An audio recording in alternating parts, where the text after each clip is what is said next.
বয়স যখন 14 কি 15, ঠিক তখন থেকেই আমরা আবেগগুলো লুকোতে শিখে যাই। দুঃখ অভিমানের বহিঃপ্রকাশ ঠিক আপনাদের মতো হয় না, কারণ আমাদের কখনো কারুর সামনে কাঁদার পারমিশন নেই।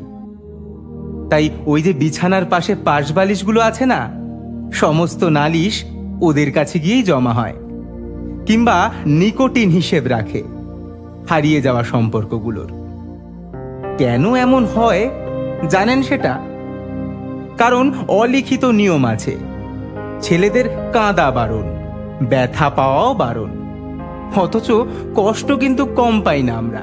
যতবার আমার বন্ধুদের মুখে শুনেছি, ধুর ভাই, ভালোবাসা টালোবাসা বলে কিছু হয় না, ওসব বোগাস, টাইম ওয়েস্ট, ততবার বুঝেছি যে ওর থেকে বড় প্রেমিক বোধহয় খুব কমই আছে। আপনি কখনো খেয়াল করেছেন আপনাকে ভালো রাখবে বলে আপনার স্বামী কত শখ ছেড়ে দিয়েছে? আপনি যে সন্তানকে শরীরে ধারণ করেন না, তাকে উনি তার মস্তিষ্কে ধারণ করেন। ট্যাক্সি ছেড়ে রোজ বাসে করে যান, যাতে মাসের শেষেও আপনার হেলথ ড্রিঙ্কসটা কেনা যায়।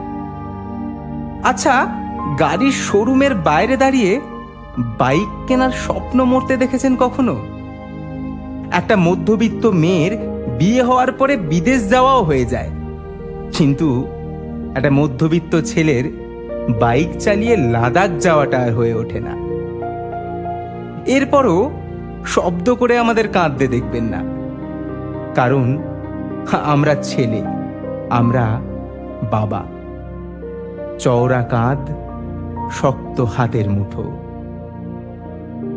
আমাদেরও কান্না পায়, একটু ভরসা হয়েই দেখুন না, আমরাও একটু নির্ভরতা পাই। ছেড়ে যাওয়ার হাত না হয়ে ধরে থাকার হাত হন। আমাদের লুকোনো চোখের জলের মানে বুঝতে শিখুন। কাঁদবার আশ্রয় হন, ভালোবাসুন, ভালো রাখুন।